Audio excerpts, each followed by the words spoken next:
situation which I will not forget was the time I took part in a cooking competition with the food critic Gordon Harpal-Vantu Akorio-chan. I was sure I would lose, but Gordon-chan made several fatal mistakes. Welcome to our cookery competition. Today we have two contestants. Gordon Harpal-Vantu Akorio-chan, the famous food critic, and Miss Parrot, the grammar detective. Gordon, what are you going to make for us today? I don't know. I think I'll make a cake. I have made so many cakes, it'll be easy for me. And you? I'm going to make a Victoria sponge. It's very easy. Good luck to you both. Let's start the competition. What are you doing? It's what I call brainstorming, writing down all the ideas that come into my mind and are related to what I want to do. It's as though there's a storm in my brain and all the ideas fly around and land on my piece of paper. This one here is a mind map where all the ideas are connected, and this one is a list.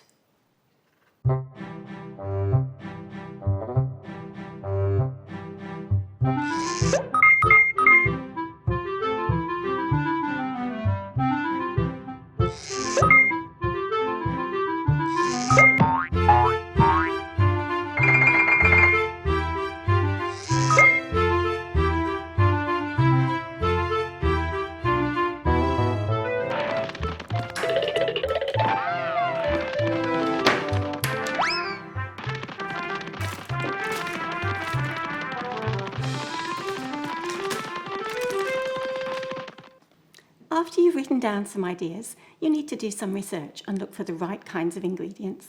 Looking online is a big help. Do you always plan what you do?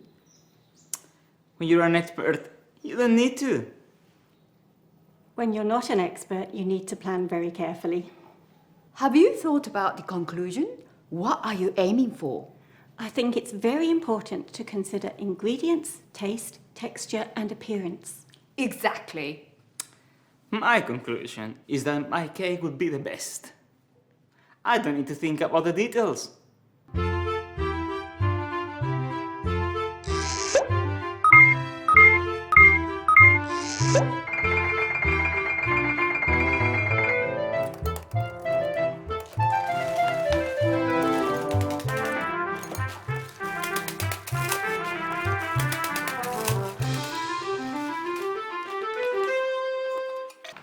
I think it's important to do everything in order and think about the main part of your cake.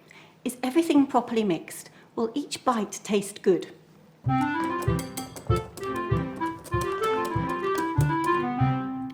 This is a Victoria sponge cake based on my grandmother's recipe. It has simple ingredients: butter, sugar, flour and eggs, which give it a good taste, texture and appearance. Cake by Gordon Harpal-Vantu Akorio-chan. How you introduce your cake is a key to success. We want to see what the main ingredients are and what you think is important.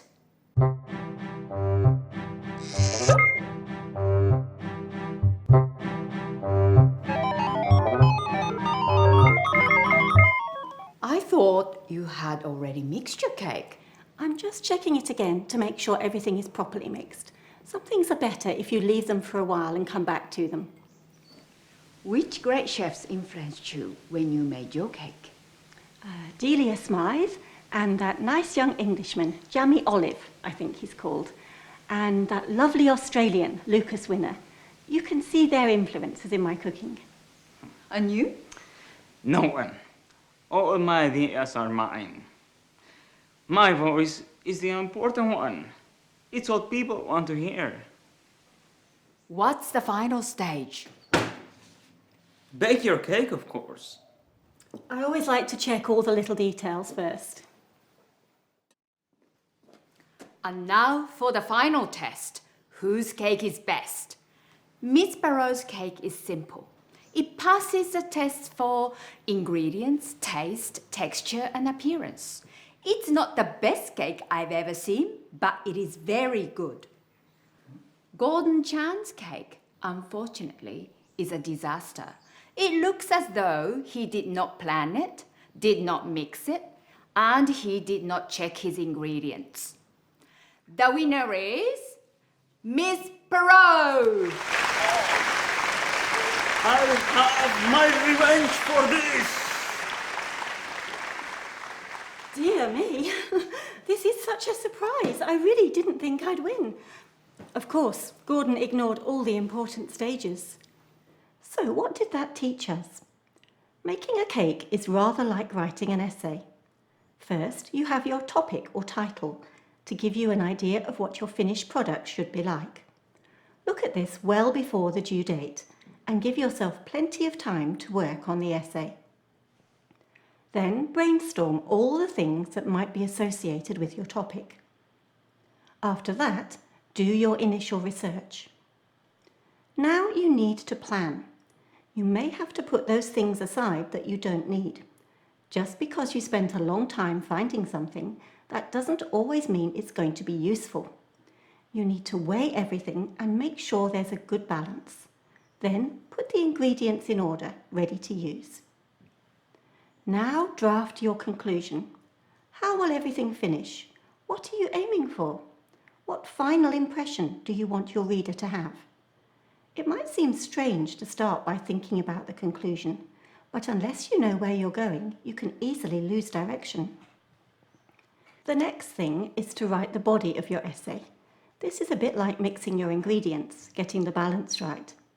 Every paragraph should make one main point and include a topic sentence that tells you what that point is. Now draft your introduction.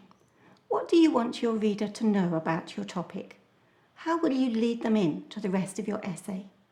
Your introduction should include a thesis statement where you explain what your essay will cover.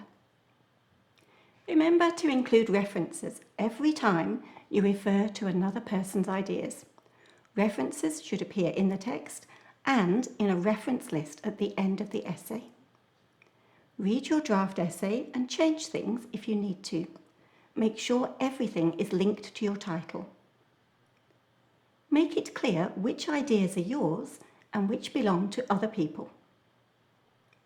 Edit and proofread your essay. Is everything in order? And are there any mistakes you need to correct? If your essay's ready, it's time to submit it. And if you get a good mark, that's the icing on the cake.